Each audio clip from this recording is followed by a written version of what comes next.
I'm Jim Check. You're watching Now Media. With me, Matt Hatfield from Open Media. And we're going to talk about something that we always talk about here on Now Media, Bill C-18 and the crippling effects it's really had on, especially on local independent media that, has to kind of, like find a way to fund its way to distribute news to the public. And we had, just from our own perspective, we had a very large Facebook audience and Instagram audience, and we figured out how to turn that into, how we could have an actual successful business model in media, and especially in these challenging times for media.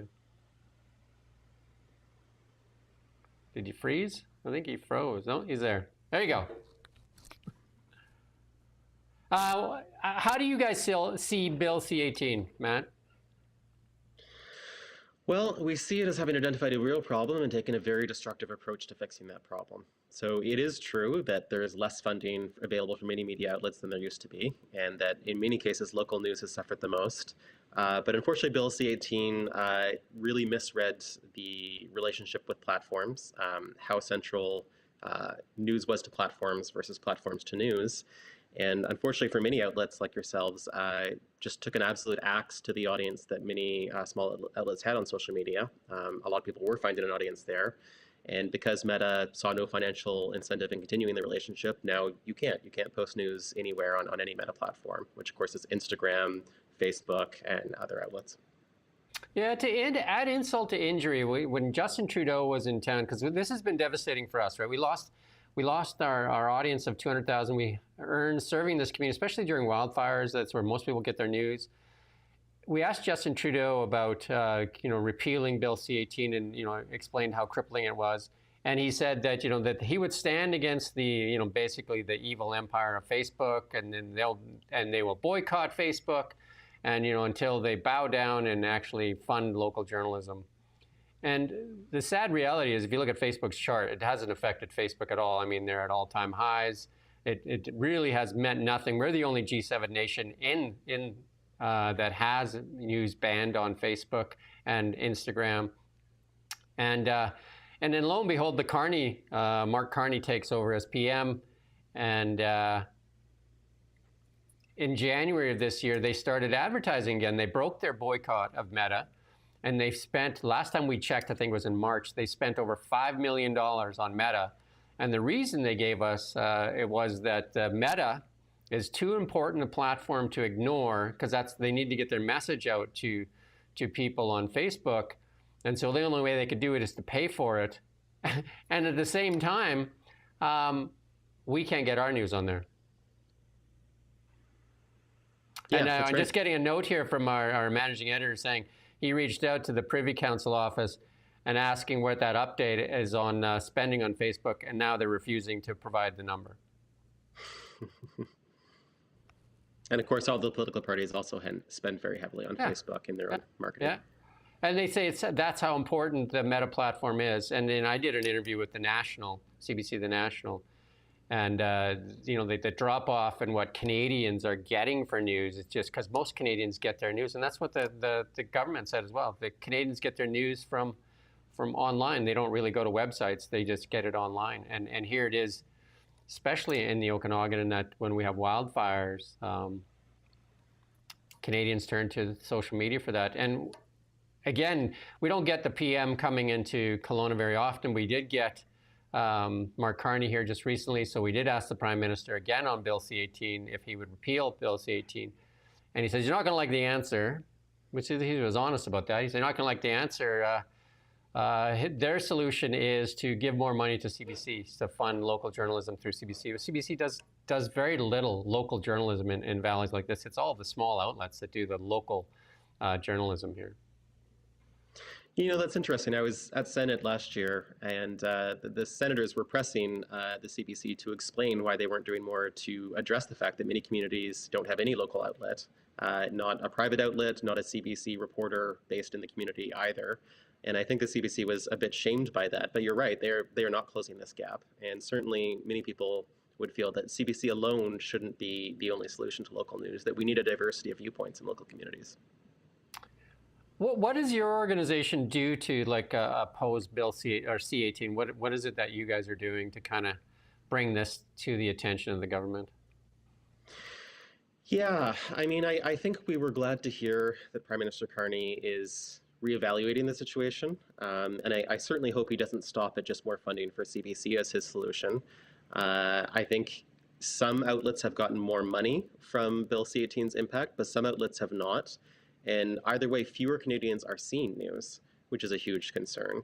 So in one way or another, they need to make it so that news reaches as many people as possible, rather than facing these kind of artificial constraints. That was a huge fundamental failing in C-18 that they just built in from the start. They treated news as something that had to be guarded and doled out, you know, to the select few once someone had paid, rather than really as a public good that we need to see distributed as widely as possible in this country.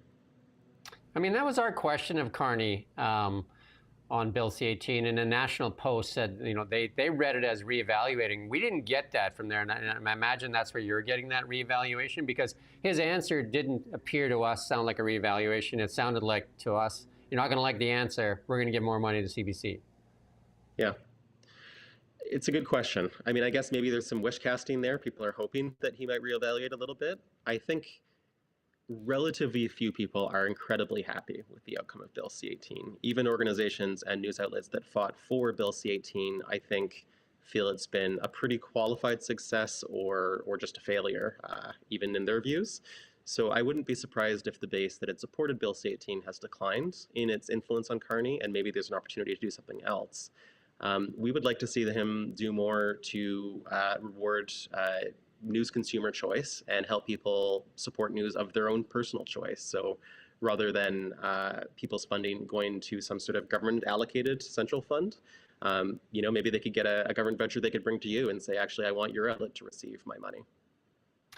Yeah, because like the scheme kind of worked really. We had the most experienced newsroom. Like we had the former CTV news bureau guy that ran the CTV desk here, and we had the guy that ran the business desk for the Daily Courier forever, and we've had these people here for a long time, and then plus, you know, we have our managing editor from the Daily Mail. Like we had the most experienced newsroom, yet the Liberal government selectively decide who gets funding, and they selectively decided we didn't. We do now. They say that we can now. We haven't received it yet, but they have now decided after 2 years or 3 years that, you know, we basically put on a starvation diet of our own means, and many outlets have caved. Kamloops this week, which is a local outlet, closed up completely, closed their newspaper, plus they closed their online platform, and they said right in their last press release, Bill C-18 killed us. CTV even put out a press release that said, we're laying off 4,800 people, Bill C-18 is the cause. And close to 100 outlets have failed across Canada since the inception of Bill C-18. And yet, you know, we've talked to Pascal St-Onge and all that, and her response was to double the funding for CBC. Do you think the Liberal government really just wants one media outlet in Canada? Because it doesn't seem to have a diversity of voices with just one outlet being funded by the Liberal government. I don't think they know what to do, frankly. I think give more money to the CBC is a very easy button for the government to push. I think they were probably scared of establishing a central public fund, in part because they were worried people would think that they were trying to control all of news. But I think because they didn't want to create any kind of single centralized system, they've created a really complex web of different funds that people are very confused by how they work, who is getting what money in what way. I think that is corrosive to trust in journalism, and I think they actually would have done better to establish one clear process that operated in a transparent manner where everyone could see this outlet got this amount of money, this is why, this outlet didn't, this is why. But we'd rather it wasn't the government making these decisions. Yeah, shouldn't it be to like consumers. At least a panel? If it was, you know, the government funded, then it would be like an equal number of conservative, NDP, and Liberal, you know what I mean, as opposed to Totally. one party really deciding. Because we see in the election, I think this may have been the downfall of Pierre Poilievre as well, is because he went after media saying he's going to defund the CBC and defund, you know, like get rid of Bill C-18, which is to many outlets thinking that's their livelihoods. So they're fighting for their jobs, really, right? And then the other arm of the government says, we're going to give more money to the CBC. So, I mean, it's pretty clear why they would be biased. I mean, it seems that they had motivation towards it. And at the same time, outlets like ourselves, which is, I think, really important to a fabric of democracy to have multiple voices, right? Like, I mean, again, we have the most experienced newsroom. How do you justify choking off that news source? I think that's right. And I think one thing Canada benefits from in something like electoral redistricting is we do have a bipartisan process that it's not a single party deciding how to change the boundaries of districts. I think you're absolutely right that any public system that allocates news funding should have that same kind of bipartisan or cross-partisan decision making behind it, or you will get even unintentional biases, yeah, to say nothing of intentional ones. I mean, I think there was the U.S. State Department put out a piece saying that Bill C-18, along with the Online News Act and the Online Streaming Act, is an attempt to suppress freedom of speech here in Canada. What is your thoughts on that? I think that's strong. I think there are speech concerns at times with some measures that the government has taken. The Online Harms Act that didn't pass, for example, had some measures in it that had some very serious potential speech chilling measures in it that did not pass. It's a little bit tough to take the US government entirely seriously, though, raising those kind of concerns currently, because they're doing quite a few things themselves that are very bad for speech. It's not a great time for freedom of expression, I would say, in multiple democracies, unfortunately. What do you think, though, of Bill C-18 if it continues on? Like, we're going to see, like, I know lots of outlets. I even talked to other outlets and said, why aren't you doing stories on Bill C-18? And they're just like, Jim, we can't because we don't want to jeopardize our funding that we are getting. So we basically crippled media. You know what I mean? Like, you take media, you take away their audience, because most outlets have lost half their traffic. I mean, that's a given, including CBC, lost half their traffic. With that, many of them lost half their revenue from other than government funding. So then you have this scheme where you kind of like funnel money to the outlets. But I mean, that money is supposed to end in 2026 as well. So, because they upped it, during election time, they upped it from 25% of the salaries to 35% of the salaries. And that's supposed to drop to 15, I think, in 26 or 27 to nothing. And then so these outlets are weakened to the point where they're near collapse. Look at Chorus's stock chart, which is global news. I mean, that thing used to trade in the 20s, and now it's at 9 cents. They have over $1 billion in debt. Like, how do they survive if the only way media is to survive in Canada is at government handouts? And it's not enough to expand businesses. It's basically enough to kind of, continue to lay off. And we've seen the layoffs over and over and over again. So where's viable business models if this Bill C-18 is to continue here? Because we had a viable business model. We had a viable business model. We were doing well. We were actually going to roll it out across Canada. Now Media was going to roll out, because we have all these nows, and we were going to roll them across Canada. And this basically just put a knee in our throat. And at the same time, they said, we're here to help. I completely agree. And I unfortunately, not to add additional bad news, but I do think more and more people are getting some of their news from discussions with LLM agents rather than going to a news site or doing a Google search. Yeah. They're just asking a bot to go out and do a search for them. And I think the government needs to not just undo some of the damage that they've done previously. They need to think about what the viable revenue model is going to be for news if no one or very few people are going to a news website, if it's all being filtered through these bots. How is Canada going to make sure that we still have journalists doing high quality journalism? Because we do still need human beings to go out into the community, to do difficult investigative research, and to come back with, truth telling that we're not going to get any other way. But I think the revenue model is under further stress now, actually.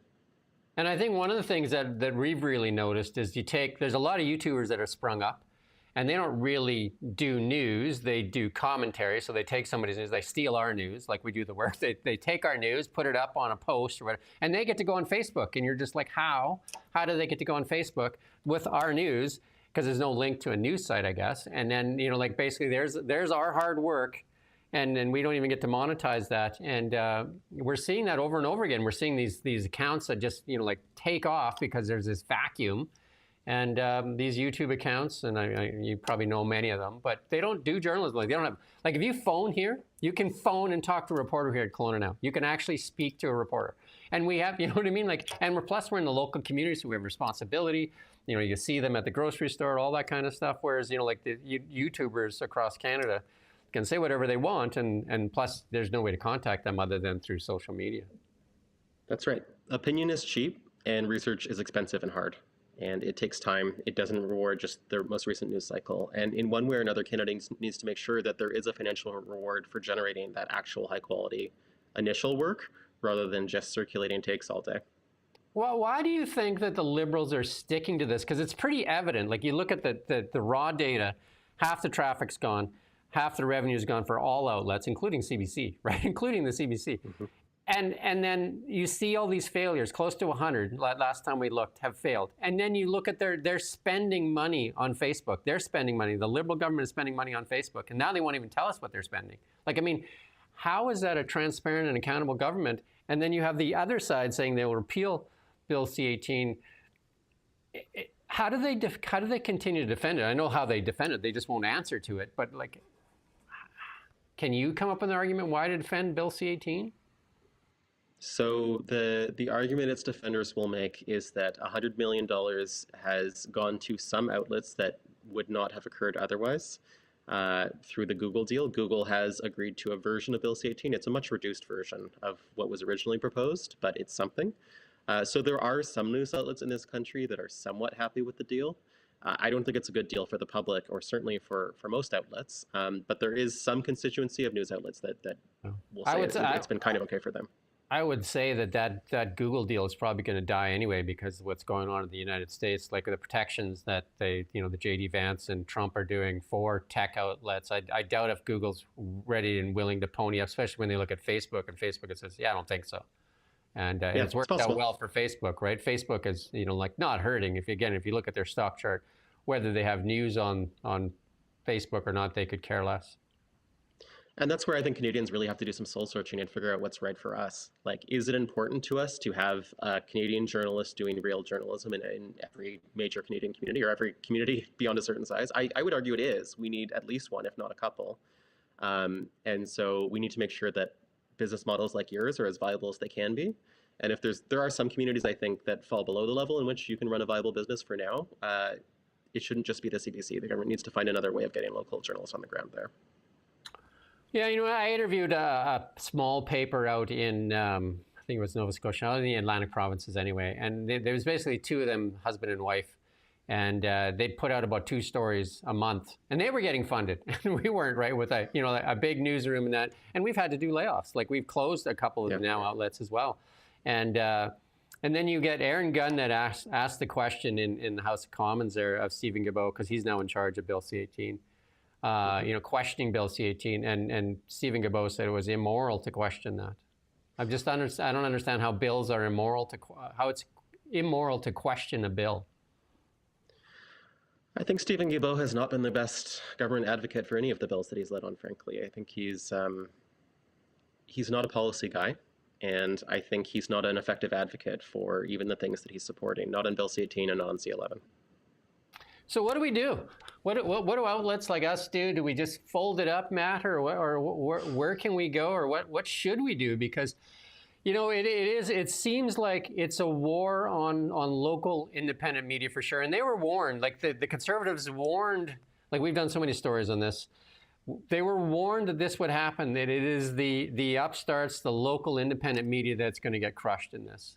And we've interviewed Michael Geist. We've interviewed a couple other academics that say the same thing. And then recently, there's been, I think it was Canadian Press did a couple stories on, and then basically it was just pumping. They interviewed a couple of academics that obviously have liberal bias and that, and they pumping the tires of Bill C-18 without like looking at the work we've done or even asking for another side of that. So it seems to be very one-sided journalism, and that's coming from Canadian Press. Yeah. Yeah, I mean, I don't think there's a magic wand here. I don't know how to solve the problem overnight, but I do think there's some really important parts of the story to keep telling. Like, I think documenting the disappearance of outlets and really raising that with the Canadian public and with politicians, I think that matters. It was good to see senators last year calling the CBC and the CRTC to account on this. I think one of the things that I think the Trudeau government certainly discovered, and that this government will find as well, is that good wishes and good press releases don't determine reality. Reality continues to do the things that it will do. And if we find ourselves in a world in Canada where just more and more local outlets continue to close, I mean, surely at some point the government will feel some level of pressure from the public to do something to halt it. Certainly, we rally people in our community to pressure them to do something to guarantee diverse Canadian news.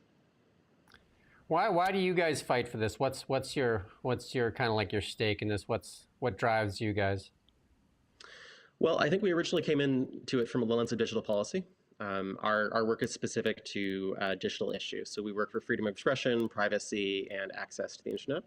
I think in recent years, we've been focusing more on what makes democracy work. And democracy doesn't work without a diversity of press. If there's not people holding every party to account, calling them on their BS and pointing out their lies, not just partisans from the other party, but really people that are trying to be fair and to be fact-based. We end up in a system where it's just whoever's take you want to believe, rather than the truth actually having an impact on policy, and that doesn't lead to any good things for our country or our nation. Do you think that Bill C-18 affected the recent election? Do you think just having many independent outlets kind of removed from Facebook, because basically we were removed from Facebook, and then the Liberals could put their message on there, and then CBC, I think there were some promoted posts there from the Globe and Mail and stuff like that too, right? Obviously they have the money to do that. Do you think that played a role? Do you think that was knowingly done, or maybe that was just a bonus for the Liberals? It may have played some role, but the thing that I worry most about is how much paid content is occurring in the dark on Facebook. So all of the parties, the Conservative, Liberals, and NDP, they all spend very heavily on meta platforms. Yeah. We have a huge campaign around voter privacy because people don't know this. In Canada, due to some weird stuff around our laws, the political parties are essentially exempt from most privacy law. They don't have to play by the rules that companies have to play by, or the government has to play by, with what they do with your data or my data in how they target voters. And we're extremely worried that I think there's some level of manipulative voter targeting right now that is only going to go up and up and up with the power of AI behind it. It's going to be very easy, I think, to say completely contradictory things to different voters and have a chatbot convince them of it in the future if we don't get good transparency laws and regulations on voter data soon. Have you guys faced any backlash from the Liberals at all on you bringing Bill C-18? Yes, very much so. I mean, it's not like we've been investigated or faced any kind of, official consequences, but we've been accused of any number of things. And I think they tend to expect civil society in Canada to be deferential to them and don't like it when you just call shots as you see them. Yeah, for us, the two times the Prime Minister visited Kelowna, they wouldn't tell us the first time where Justin Trudeau was going to be. So we had to find out from a source here, not a local government source that told us. So we kind of got in there because they couldn't keep us out when we got in there. And we were, allowed a question, which is our, you can go online and you can see the question to Justin Trudeau and Bill C-18. And then the second time, again, our managing editor sent probably 20 emails to try to get that information. And then we got in there as well, and we were allowed one question and no follow-up. And we had gone in there, we wanted two questions to ask. We wanted to Bill C-18, and we wanted to ask the question on the BC ferries. And we figured, well, we better do Bill C-18 because nobody's going to ask that. And for sure, somebody's going to ask on the BC ferries, and nobody asked on it. It seems odd that media in Canada is not asking the question that seems to be on the tip of the common man's tongue. Do you know what I mean? Those common questions aren't being done by media that is really at the begging bowl for funding. Yeah. Well, I hope you don't take offense to this, but I think media is very weak in Canada right now. I don't take offense at all. I recognize it. Yeah. They've done it. They've crippled us. They basically crippled us. I think there's some recent decisions. I also think the demise of the advertising model that supported things previously is a huge change. Much media hasn't fully adjusted to. But I think people don't realize how many fewer reporters there are in any given beat than there used to be, and how much harder you all have to work, and that it's just becoming increasingly impossible.